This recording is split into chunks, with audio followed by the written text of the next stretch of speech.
My name is Sarah Mitchell and I'm 28 years old.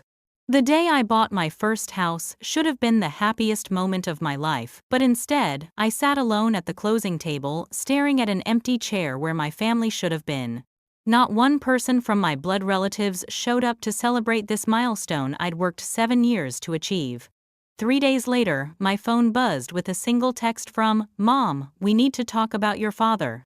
A week after that, police officers stood on my new doorstep with questions that would shatter everything I believed about family loyalty and reveal a truth so devastating it would destroy 3 generations of carefully constructed lies.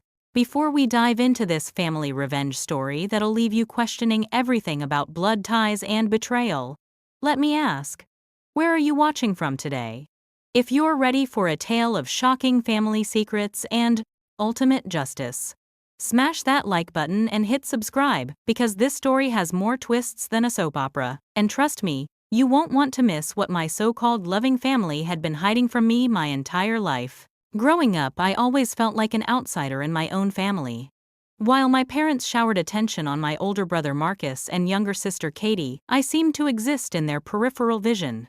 Mom would forget to pack lunch for school events, Dad never attended my soccer games, and family photos somehow always managed to crop me out or place me awkwardly at the edge. I convinced myself it was birth order dynamics or simple oversight, never imagining the sinister truth lurking beneath their selective neglect. The signs were there if I'd known how to read them. Family, friends would give me strange looks during gatherings, whispering conversations that stopped when I entered rooms. My grandmother on Dad's side, before she passed when I was 15, used to stare at me with this odd mixture of pity and anger that I never understood. She'd mutter things in Italian that roughly translated to sins of the father and innocent child, but everyone dismissed it as dementia rambling. In high school, I threw myself into academics and part-time jobs, determined to prove my worth to parents who seemed perpetually disappointed in my existence. While Marcus got a brand new car for his 16th birthday, and Katie received a lavish Sweet 16 party, I was told college funds were tight, and I'd need to earn my own way. I accepted their explanation about financial constraints, even though Dad's construction company was thriving and Mom's real estate business was booming. College became my escape route. I earned a full scholarship to study accounting, moved across the state, and built a life independent of their lukewarm approval. During those 4 years, family contact dwindled to obligatory holiday visits and birthday cards with generic messages. I told myself distance was natural, that families grow apart when children become adults. But the cold shoulder treatment never warmed, even when I graduated summa cum laude or landed my first corporate job. After graduation, I moved to Denver for work and spent the next 7 years methodically saving every penny for a house down payment. I lived in tiny studio apartments, drove used cars until they died, and worked overtime consistently to build my dream of homeownership. This house represented everything I'd achieved, despite their indifference. Proof that I didn't need their validation or support to succeed. The house hunting process took months. I wanted something perfect, a 3-bedroom craftsman-style home with original hardwood floors and a wraparound porch that screamed family sanctuary. When I finally found it in a quiet neighborhood with mature oak trees and friendly neighbors, I knew this was where I'd build the loving family environment I'd always craved. The price was exactly at my budget limit, but I'd saved enough for a 20% down payment, and excellent credit secured favorable financing. I called my family with the good news, expecting at least polite enthusiasm. Mom's response was lukewarm congratulations, followed by complaints about her busy schedule. Dad grunted something about property taxes being money pits. Marcus said he'd try to make it but had work conflicts. Katie was planning a weekend trip with friends. Their lack of excitement stung, but I pressed forward with invitations, hoping they'd surprise me with last-minute attendance. The closing day arrived with crisp October weather and brilliant fall foliage. Perfect conditions for celebration. I dressed professionally but brought champagne and disposable cameras, planning to document this milestone with family photos. The mortgage broker, real estate agent, and seller's representative all commented on my obvious excitement and asked about my celebration plans. I proudly mentioned family coming to witness this achievement, painting a picture of the supportive clan I wished existed rather than acknowledging the reality of their consistent absence. But nobody came. Not one family member bothered to show up or even call with last-minute excuses. I sat through an hour of paperwork signing, making small talk with professionals who kept glancing at the empty chairs and door, clearly wondering where my support system was hiding. The champagne remained unopened, the cameras captured only legal documents and awkward solo shots the broker kindly offered to take. Walking through my new empty house that first evening, I felt a complex mixture of pride and profound loneliness. This should have been a shared joy, a family celebration marking my transition into true adulthood. Instead, it became another confirmation of my perpetual outsider status in my own bloodline. I called each family member that night, leaving voicemails about successfully closing and sharing my new address, hoping someone would at least acknowledge this accomplishment with a phone call or text message. The silence was deafening. 3 days passed without any response. On Thursday evening, while unpacking kitchen boxes, my phone finally buzzed with a text from Mom. The message was uncharacteristically brief and ominous. "We need to talk about your father. Meet me at Rosewood Cemetery Saturday at 2 p.m. Come alone. Don't tell Marcus or Katie." The cemetery was where Dad's parents were buried, a place we'd visited exactly twice in my lifetime, for brief, uncomfortable graveside visits, where Dad would stand silent and Mom would fidget nervously until we could leave. Friday dragged endlessly as I obsessed over Mom's cryptic message. Why the cemetery? Why the secrecy? Why couldn't we talk about Dad at home or over coffee like normal families? Discussed important matters. I considered calling Marcus or Katie to gauge whether they'd received similar mysterious communications, but Mom's explicit instruction to keep this meeting secret made me hesitate. Something in her tone suggested this wasn't typical family drama, but something far more serious. Saturday arrived gray and drizzling, matching my increasingly anxious mood. I drove to Rosewood Cemetery with sweaty palms and racing thoughts, rehearsing possible conversations and trying to prepare for whatever revelation awaited. The cemetery was nearly empty, except for a groundskeeper in the distance and an elderly woman placing flowers on a grave near the entrance.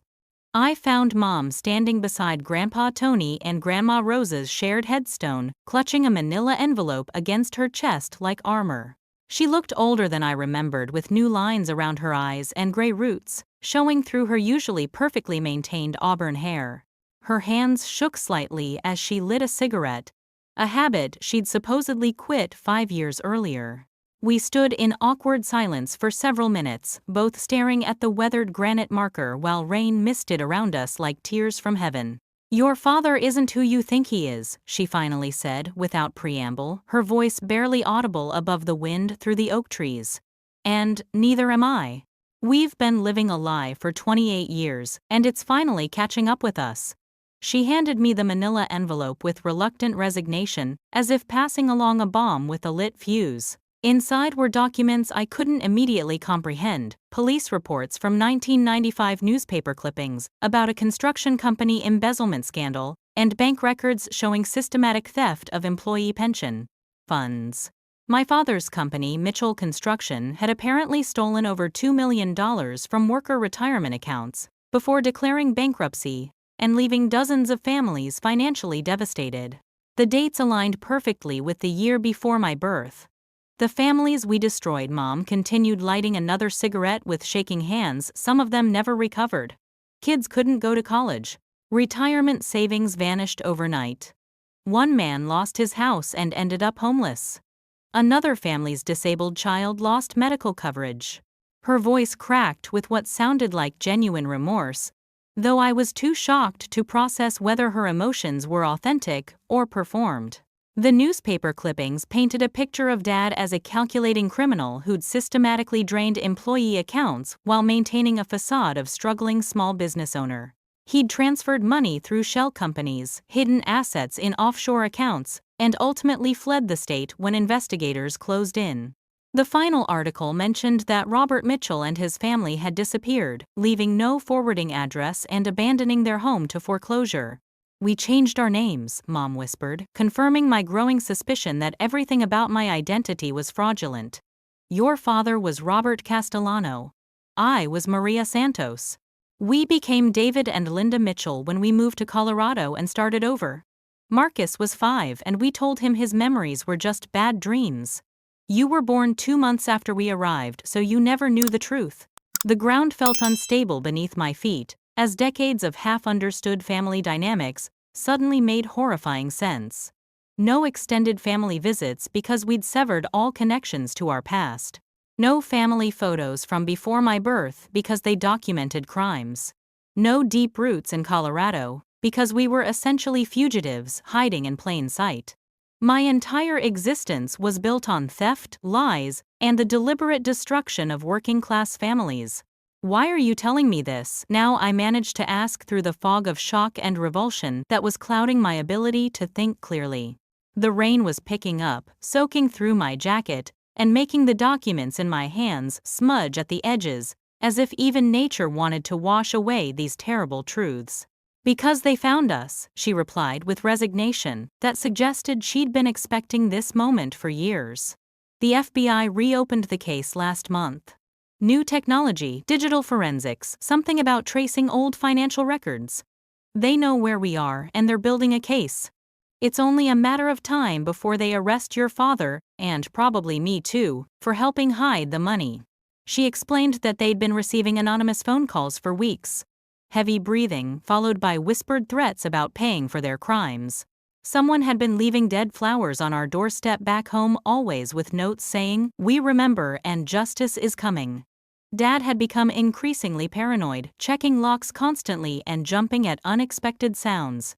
They'd finally connected these incidents to the FBI investigation, when a former victim's son contacted them directly, promising to make their lives as miserable as they'd made his family's life 28 years ago. That's why nobody came to your house closing, Mom admitted, with shame that seemed genuine but was probably too little too late. We were afraid to be seen supporting you publicly. If investigators are watching us, we didn't want them thinking you were involved or benefiting from stolen money. We thought we were protecting you by staying away. The irony was devastating.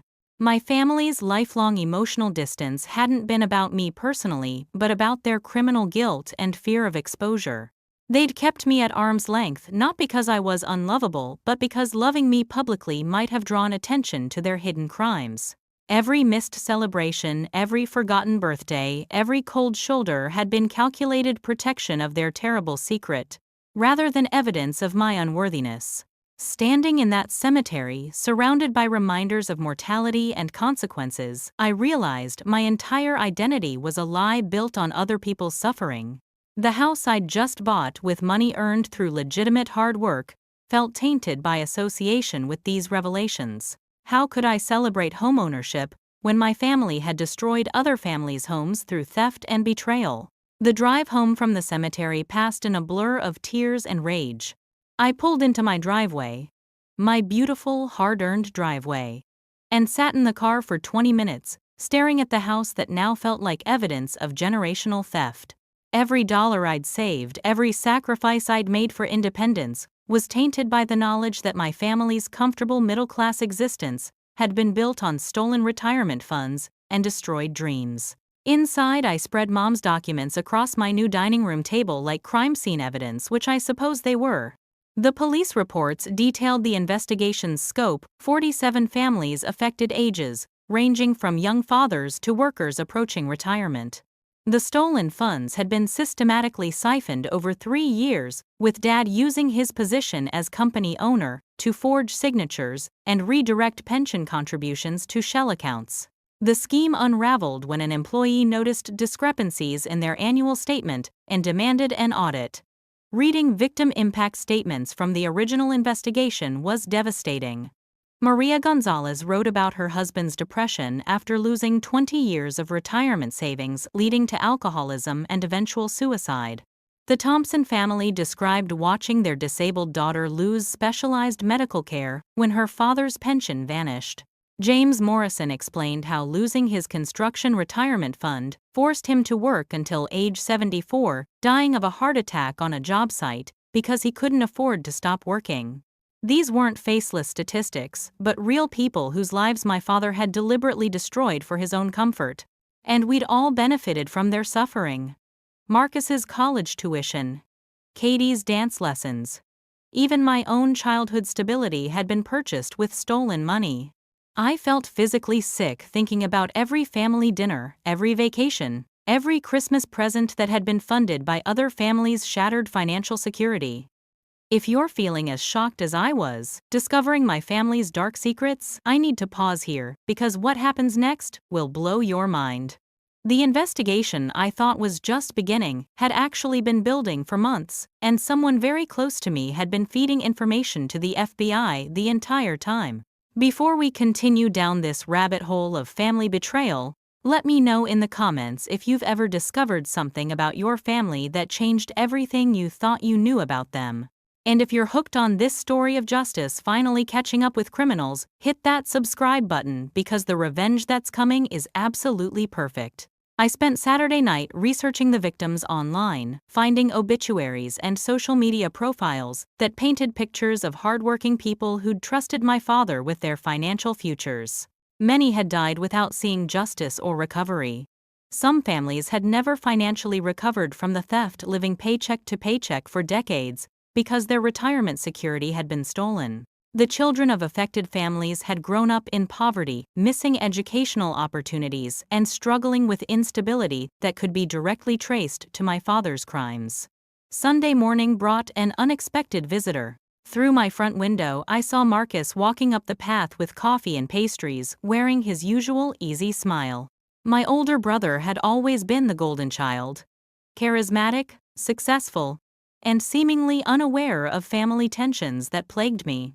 Seeing him now, knowing what I knew about our family's criminal foundation, I felt a mixture of protective instinct and desperate need for solidarity in processing these revelations. "Congratulations on the house, sis," he said, offering coffee and looking around the living room with apparent admiration. "Sorry, I missed the closing. Work's been insane, but I wanted to see your new place and celebrate properly." His casual normalcy felt jarring against the backdrop of my newfound knowledge about our family's dark secrets. I debated whether to honor Mom's request for secrecy or share the burden of truth with Marcus. The documents were still scattered across my dining table, visible from where we sat in the living room. Part of me wanted to protect him from this devastating knowledge, but another part desperately needed someone to share the emotional weight of learning our entire existence was built on theft and lies. "Marcus," I began carefully, "when you were little, do you remember living somewhere else before Colorado? Maybe having different last names or Dad working for a different company?" I watched his face for recognition, hoping Mom had been wrong about his memories being suppressed or dismissed as childhood nightmares. His expression shifted from casual friendliness to something more guarded and complicated. "Why are you asking about that?" he replied, with a tone that suggested he knew exactly why I was asking. "Did Mom finally tell you the truth about Dad's past, or did you figure it out yourself through your accounting skills?" The relief of not being alone with this knowledge was overwhelming. Marcus had known about Dad's crimes the entire time. He remembered their life in California before the move to Colorado. He'd lived with the secret of our stolen identity for over 2 decades, watching me struggle with family rejection while knowing the real reason for their emotional distance. The betrayal felt like a physical blow. "You knew," I whispered, staring at my brother with new eyes. "You knew Dad stole those families' money, and you watched me grow up thinking I was the problem. You watched me work myself to death, trying to earn their approval, knowing it was never about me but about their guilt over being criminals." Marcus set down his coffee and looked genuinely pained. "Sarah, I was 8 years old when we moved. Mom and Dad made me promise never to talk about California or our old life. They said it would destroy the family if anyone found out, and they said you were better off not knowing because you were innocent. They thought they were protecting you by keeping you separate from the truth." He explained that he'd wanted to tell me countless times, especially during high school, when I'd clearly struggled with feeling like an outsider in my own family. But Dad had made threats about what would happen if Marcus revealed their secret. They'd all go to prison. The family would be destroyed, and it would be Marcus's fault for not keeping quiet. The pressure of carrying that secret while watching me suffer had apparently caused Marcus significant anxiety and guilt throughout our childhood. The FBI contacted me 6 months ago, he admitted, avoiding eye contact. They wanted to interview me about Dad's activities and our family's financial situation over the years. I've been cooperating with their investigation, providing information about Dad's business dealings and lifestyle that might help them build their case. They said cooperation might help reduce charges against family members who weren't directly involved in the original crimes. This revelation hit like another earthquake. Marcus had been actively helping law enforcement build a case against our parents for half a year, feeding them information while maintaining normal family relationships and never warning Mom or Dad about the investigation's progress. He'd been living a double life, playing loving son while secretly gathering evidence that would destroy the family he was pretending to protect. They wanted me to wear a wire to family dinners, he continued, finally meeting my eyes with what looked like genuine remorse. I refused because I couldn't stomach the idea of recording Mom and Dad confessing to crimes even though they deserved consequences for what they did. But I did provide financial records, photos of Dad's assets, and detailed information about their lifestyle and spending patterns over the years. The scope of deception was staggering. While I'd been working overtime to buy my first house with legitimately earned money, my entire family had been living lies within lies. Dad and Mom were hiding their criminal past, while Marcus was secretly cooperating with federal investigators. Katie apparently knew nothing about any of this, living in blissful ignorance of the family's dark foundation, much like I had until 3 days ago. The arrests are coming soon, Marcus warned, with the tone of someone who'd been anticipating this moment for months. The FBI has built a strong case with recovered financial evidence and witness testimony from surviving victims. They're waiting for the right moment to move, probably coordinating with state authorities to handle charges in both California and Colorado. When it happens, it's going to be national news because of the amount stolen and the length of time they've been hiding. Looking around my new house, my symbol of independence and legitimate achievement, I realized this safe space I'd created was about to become ground zero for a media circus and family destruction. Everything I'd worked to build was going to be overshadowed by crimes committed before I was born, but funded by money that had supported my entire upbringing. The doorbell rang, interrupting our heavy conversation. Through the window I could see 2 people in dark suits standing on my front porch, and my stomach dropped as I realized the moment Marcus had been warning about had finally arrived. The FBI agents standing on my porch looked exactly like they do in movies. Professional, serious, and carrying the weight of justice on their shoulders. Agent Rebecca Chen and Agent David Rodriguez introduced themselves with calm authority, showing badges and requesting permission to enter my home. My hands shook as I invited them inside, where Marcus sat frozen on my couch like a deer caught in headlights. Miss Mitchell, or should I say, Miss Castellano, Agent Chen began with a slight smile that held no warmth. We've been investigating your family for quite some time. Your brother has been very helpful in our efforts to locate assets and understand the full scope of your father's criminal enterprise. She gestured toward Marcus, who couldn't meet my eyes, as the confirmation of his cooperation hung in the air between us. Agent Rodriguez opened a thick file folder and spread photographs across my coffee table. Images of our family over the years. Vacation photos, graduation pictures, Christmas mornings, all carefully documented by federal surveillance. Seeing my private moments cataloged as evidence in a criminal investigation felt violating and surreal. They'd been watching us for months, possibly years, building their case while we lived our lives unaware of the approaching storm. We know you weren't involved in the original crimes, Agent Chen continued in a tone that was meant to be reassuring but felt more like a warning. You were born after your parents fled California and assumed new identities.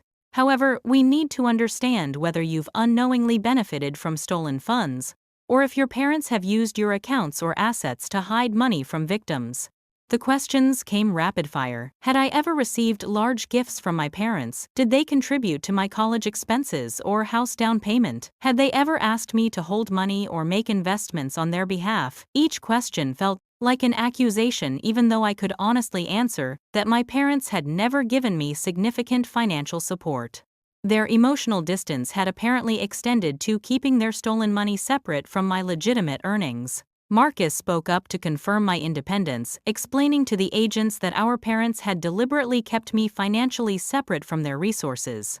They were paranoid about contaminating Sarah with stolen money, he said with bitter irony. She's worked for everything she has, never knowing why they wouldn't help her when they clearly had the means to do so. Agent Rodriguez pulled out recorded phone conversations between my parents and unknown callers. Victims' family members who'd spent decades tracking down the people who destroyed their financial security. The recordings were heartbreaking, elderly voices demanding justice, children of deceased victims seeking closure, families explaining how the theft had affected generations of their descendants. Dad's responses ranged from denial to anger, never showing remorse for the suffering he'd caused. One victim's son hired a private investigator last year, Agent Chen explained.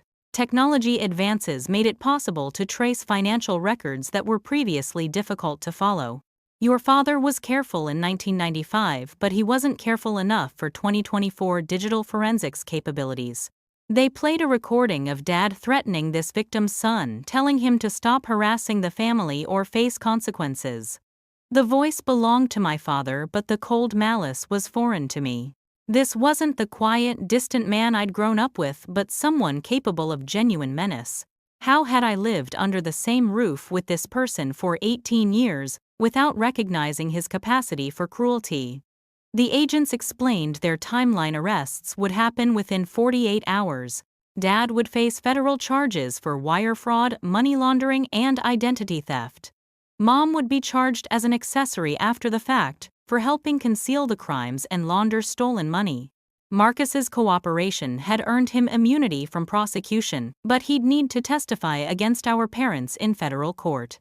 What about Katie? I asked, thinking of my 26-year-old sister, who worked as a kindergarten teacher and lived paycheck to paycheck despite our parents' hidden wealth. Does she know any of this? Marcus shook his head. She's completely innocent. Mom and Dad kept her in the dark the same way they kept you ignorant, but without the emotional distance. She's going to be devastated when this comes out. The unfairness struck me again. Katie had received the love and support I'd craved, while remaining equally innocent of our family's crimes. Agent Chen handed me her business card and explained that I might be called as a character witness during sentencing hearings. Victims' families will want to see accountability for the decades of pain your parents caused, she said. Your testimony about growing up with the consequences of their choices could help the court understand the full impact of their crimes. After the agents left, Marcus and I sat in stunned silence, processing the reality that our family was about to be destroyed by consequences that had been building for 28 years. The house I'd bought as a symbol of independence now felt like a fortress where I'd need to weather the coming media storm and public scrutiny. I need to warn Katie, Marcus said eventually. She deserves to hear this from family before she sees it on the news. We agreed that I'd call our sister while Marcus drove to her apartment. She needed to know that by Wednesday evening, our parents would be in federal custody, and our family name would be synonymous with theft and betrayal. The phone call with Katie was devastating. Her initial disbelief turned to shock, then anger, then heartbroken sobs as I explained our family's criminal foundation. She'd built her entire identity around being a Mitchell, proud of Dad's construction business success and Mom's real estate achievements. Learning that everything was built on stolen retirement funds shattered her worldview as completely as it had destroyed mine. Those poor families, she kept repeating through tears. All those years we had nice Christmases and family vacations while people were suffering because of Dad's stealing. How do we live with knowing that? How do we face ourselves in the mirror, knowing we benefited from other people's pain? That night, I couldn't sleep in my new house. Every creak of settling wood, every shadow from passing car headlights, reminded me that this sanctuary I'd created was about to become the center of unwanted attention. By Wednesday evening, reporters would probably be camped on my lawn, wanting statements about growing up as the daughter of fugitive criminals. Tuesday morning brought a call from Mom, her voice shaky and desperate. "The FBI came to the house last night with a search warrant," she whispered into the phone. "They took boxes of documents, Dad's computer bank records, everything. They said arrests are imminent. Sarah, I'm so sorry we dragged you into this nightmare. I'm sorry we kept you at distance to protect you, and I'm sorry that protection hurt you so deeply." For the first time in my life, Mom sounded genuinely maternal, concerned about my well-being rather than protecting family secrets. The irony was heartbreaking. I was finally receiving the emotional connection I'd craved my entire life, but it was coming as our family structure collapsed under the weight of decades-old crimes. "Will you visit us in prison?" she asked with vulnerability. I'd never heard from her before. "I know we've been terrible parents to you, but we do love you. We've always loved you. We just didn't know how to show it without risking everything." I couldn't answer that question. My anger over their crimes was complicated by grief for the family relationships we'd never had because of their choices. They'd stolen not just money from victims but also stolen normal family dynamics from their own children. We'd all paid prices for crimes committed before I was born. Wednesday arrived with gray skies and relentless rain that seemed to mirror the darkness descending on my family. I called in sick to work, unable to concentrate on accounting spreadsheets when my parents were about to be arrested for financial crimes that had funded my entire childhood. The irony of working in financial compliance while being the daughter of embezzlers wasn't lost on me. At precisely 2 p.m., my phone rang with Marcus calling from the courthouse. "It's done," he said, with exhaustion that suggested he hadn't slept either. "Dad was arrested at his office this morning. Mom surrendered herself with their lawyer. They're both being held without bail pending arraignment tomorrow. The charges are extensive. 27 counts of wire fraud, money laundering, identity theft, and conspiracy." The local news picked up the story by evening. Construction company owner arrested in 28-year-old embezzlement scheme. Dad's mugshot appeared on television alongside photos of Mitchell construction trucks and our family home surrounded by FBI vehicles. The reporter explained that Robert Castellano had stolen over $2 million from employee pension funds before fleeing California and assuming a false identity in Colorado. My phone began ringing incessantly with reporters requesting interviews. "We'd like to speak with Sarah Mitchell about growing up with fugitive parents," one voicemail explained. "Did you know about your family's criminal past? How do you feel about benefiting from stolen money?" The questions felt like accusations even though I'd been an innocent victim of my parents' choices. Katie called sobbing after seeing the news coverage. Her kindergarten teaching job was now compromised because background checks would reveal her connection to federal criminals. Parents would demand her removal from the classroom, and the school district would probably transfer her to minimize controversy. Her innocent career was becoming collateral damage from crimes committed when she was barely walking. Thursday's arraignment was a media circus. I sat in the back of the courtroom wearing sunglasses and a baseball cap, watching my parents shuffle in wearing orange jumpsuits and shackles. They looked smaller than I remembered, diminished by the weight of finally facing consequences for their decades-old crimes. Mom's usually perfect appearance was disheveled, and Dad's confident posture had collapsed into defeated slouching. The prosecutor read the charges with clinical precision, outlining the systematic theft that had destroyed 47 families' financial security. Victim impact statements were read aloud, including tearful testimony from Maria Gonzalez about her husband's suicide after losing his retirement funds. James Morrison's widow described watching her husband die of a heart attack at age 74 because stolen pension money had forced him to keep working past safe retirement age. When offered the chance to speak, Dad finally showed something resembling remorse. "I know I can't undo the damage I caused," he said in a voice barely audible over the courtroom's air conditioning. "I've lived with guilt every day for 28 years, but that doesn't excuse what I did or justify the suffering I caused innocent families. I'm prepared to face whatever consequences the court deems appropriate."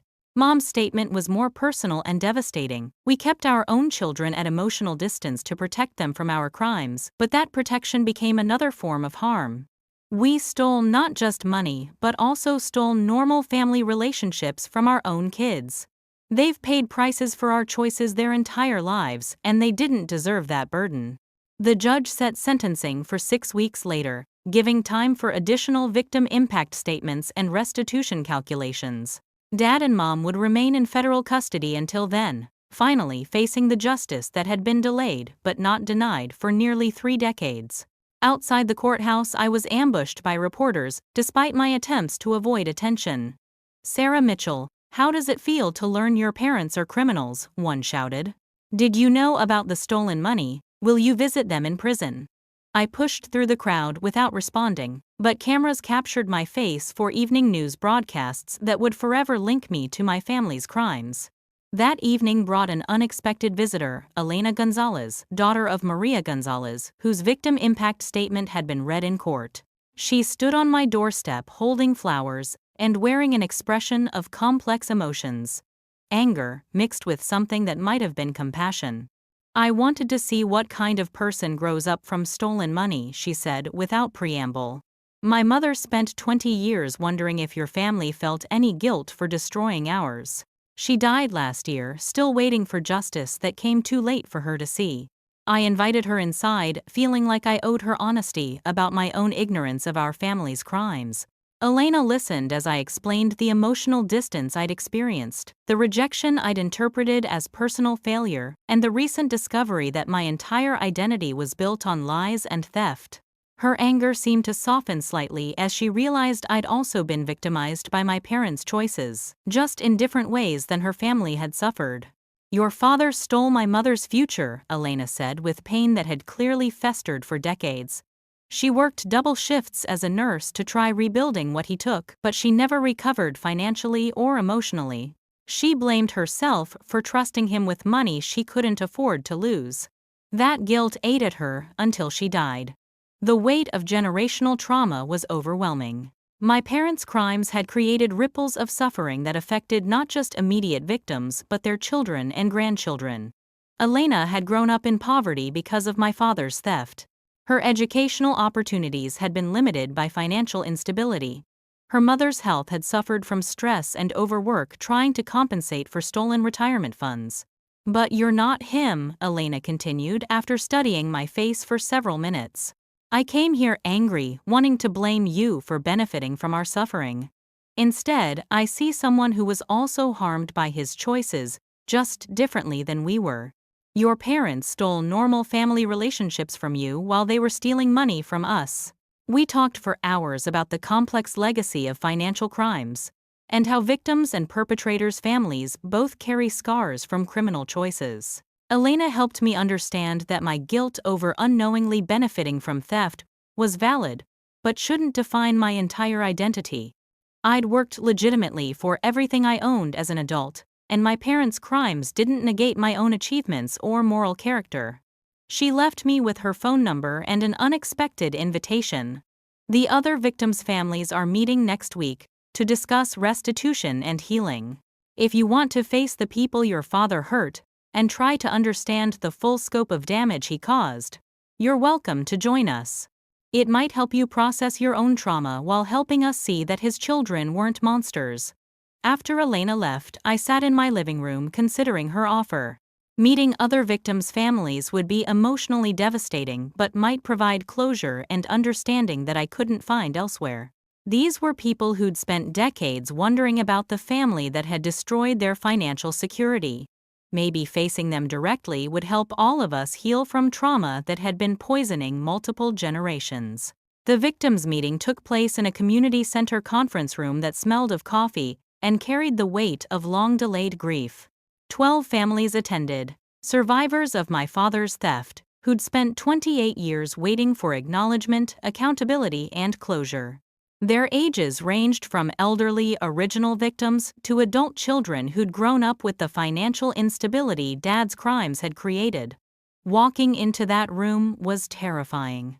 These people had every right to hate me by association, to blame me for benefiting from their suffering, to reject any attempt at connection or healing. Instead, I found faces marked by pain but also curiosity about the daughter of the man who'd shaped their lives through theft and betrayal. Their initial wariness gradually shifted to something approaching acceptance, as I shared my story of emotional neglect and recent shocking discoveries. Margaret Thompson, whose disabled daughter had lost medical coverage due to stolen pension funds, spoke first. "We've wondered for decades whether Robert Castellano's family knew about his crimes or felt any guilt for the suffering he caused. Learning that he kept his own children at distance to protect his secret helps us understand that everyone was damaged by his choices, including his own family." The stories I heard that afternoon painted a devastating picture of generational trauma caused by financial crime. Children had missed college opportunities because tuition money vanished. Families had lost homes when retirement savings disappeared. Medical treatments had been delayed or canceled due to sudden poverty. Some victims had died before seeing justice, carrying guilt and anger to their graves. But I also heard stories of resilience and recovery that inspired hope. The Morrison family had established a scholarship fund for children of financial crime victims. The Gonzalez family had become advocates for stronger pension protection laws. Several families had built successful businesses from the determination to never again be vulnerable to theft. My father's crimes had created suffering, but these families had transformed that pain into purpose. "Your parents need to face full consequences for their choices," said David Chen, son of agent Rebecca Chen, and victim of pension theft. "But you shouldn't carry guilt for crimes committed before your birth. The money that funded your childhood was stolen, but the person you became through your own work and choices is legitimate. Don't let their sins define your identity." Marcus joined the meeting late, having driven straight from another FBI interview where he'd provided additional testimony for the prosecution. The victims' families received him cautiously, but seemed to appreciate his cooperation with law enforcement and his visible remorse about our family's crimes. His willingness to help build the case against our parents demonstrated that not all family members prioritized blood loyalty over justice. "I could have spoken up years ago," Marcus admitted to the group with obvious shame. "I could have contacted authorities or victims' families and ended this deception decades earlier. Instead, I stayed silent to protect people who didn't deserve protection. That choice makes me complicit in prolonging your suffering, and I'm deeply sorry for my cowardice." The meeting concluded with discussions about restitution and healing. Federal authorities had recovered approximately $800,000 in assets from my parents, but that amount wouldn't fully compensate 47 families for decades of financial damage. The victims agreed that seeing Dad and Mom face prison sentences was more important than financial recovery. Justice mattered more than money. Elena Gonzalez made an unexpected proposal. Sarah and Marcus could establish a victim support fund using their own resources to help families still struggling with long-term effects of the theft. It wouldn't replace what was stolen, but it would demonstrate that Robert Castellano's children reject his choices and want to help heal damage he caused. The idea resonated immediately with me. My house, my savings, my entire stable adult life had been built through legitimate work, but it existed because my parents had provided childhood stability with stolen money. Creating a fund to help Dad's victims felt like the right way to honor both their suffering and my own complicated relationship with our family's criminal legacy. Marcus and I committed to contributing $50,000 each toward a victim assistance fund with ongoing monthly contributions for the next 10 years. The money would help families still dealing with educational debt, medical expenses, or retirement shortfalls caused by my father's theft. It wouldn't undo the damage, but it would provide concrete help and demonstrate our rejection of his criminal choices. 6 weeks later, sentencing day arrived with media attention that had only intensified during the intervening time. Dad received 15 years in federal prison plus 5 years supervised release. Mom got 8 years plus 3 years supervision for her role as accessory after the fact. Both would remain in custody until their releases, with no possibility of early parole. The judge noted that the extended time between crime and punishment actually increased their sentences, as decades of hiding had shown continued disrespect for victims and law enforcement. Reading their final statements before sentencing, both parents addressed me directly for the first time, with genuine emotion and clarity. Dad wrote, "Sarah, your mother and I failed you, not just by committing crimes, but by letting our guilt poison our relationship with you. You deserved parents who could love you openly without the barrier of terrible secrets. I hope someday you can forgive us for stealing normal family relationships along with other people's money." Mom's letter was equally devastating. "I watched you struggle for approval we couldn't give, without risking exposure, and I convinced myself that emotional distance was protecting you. Instead, it was just another form of harm caused by our criminal choices. You've become a remarkable woman despite our failures as parents, not because of anything we provided. I'm proud of who you are, and sorry for all the ways we damaged you." The Victim Assistance Fund we established has helped 8 families over the past year. College tuition for grandchildren of original victims. Medical expenses for elderly survivors. Small business loans for families still building financial stability. Concrete ways to channel our family's legitimate earnings toward healing damage caused by our parents' crimes. It doesn't erase the past, but it creates positive legacy from negative history. Elena Gonzalez and I have become unlikely friends bonded by shared understanding of how financial crimes create complex trauma for multiple generations. She helped me process guilt over unknowingly benefiting from theft, while I helped her work through anger that had consumed decades of her emotional energy. We've spoken at conferences about restorative justice and the importance of addressing victims' needs in white-collar crime cases. My relationship with Marcus has strengthened through our shared commitment to making amends for our family's crimes. We meet monthly with victims' families, providing updates on the Assistance Fund, and listening to ongoing stories about recovery and healing. These conversations keep us grounded in the real human cost of financial crime and motivated to continue our restitution efforts. Katie struggled the most with our family's destruction. Her teaching career survived the scandal, but she's moved to a different district, where her name doesn't carry criminal associations. She visits our parents regularly in prison, maintaining relationships that Marcus and I have found too emotionally complex to sustain. Her forgiveness is deeper than ours, but her pain is also more visible. Living in my house now feels different than it did before learning about our family's criminal past. The walls that once represented independence and achievement now remind me daily of the complex relationship between legitimate success and inherited privilege. My savings account contains money I earned through honest work, but that work was made possible by educational and emotional stability funded through theft. The victims' families taught me that healing from financial crime requires acknowledging harm without accepting inappropriate guilt for others' choices. I didn't choose my parents' crimes, but I can choose how to respond to learning about them. Creating positive impact from negative legacy feels like the right way to honor both victims' suffering and my own journey toward understanding family complexity. This story of family secrets, financial crime, and ultimate justice raises questions about how we deal with discovering dark truths about people we love. Have you ever learned something about your family that completely changed how you saw your past? How do we balance loyalty to blood relatives with responsibility to victims of their crimes? And when justice finally comes, after decades of waiting, does it heal old wounds or just create new ones? If this story of karma catching up with criminals and families finding their way through complex trauma resonated with you, please let me know in the comments what surprised you most about how justice played out. Hit that like button if you believe victims deserve truth and accountability, even when it comes decades late. Subscribe for more stories about families navigating the consequences of hidden choices and the power of facing difficult truths together. Share this story with anyone who struggled with discovering family secrets or wondering whether blood loyalty should protect people from consequences of their actions. Thank you for listening to my family's journey from denial to truth to healing.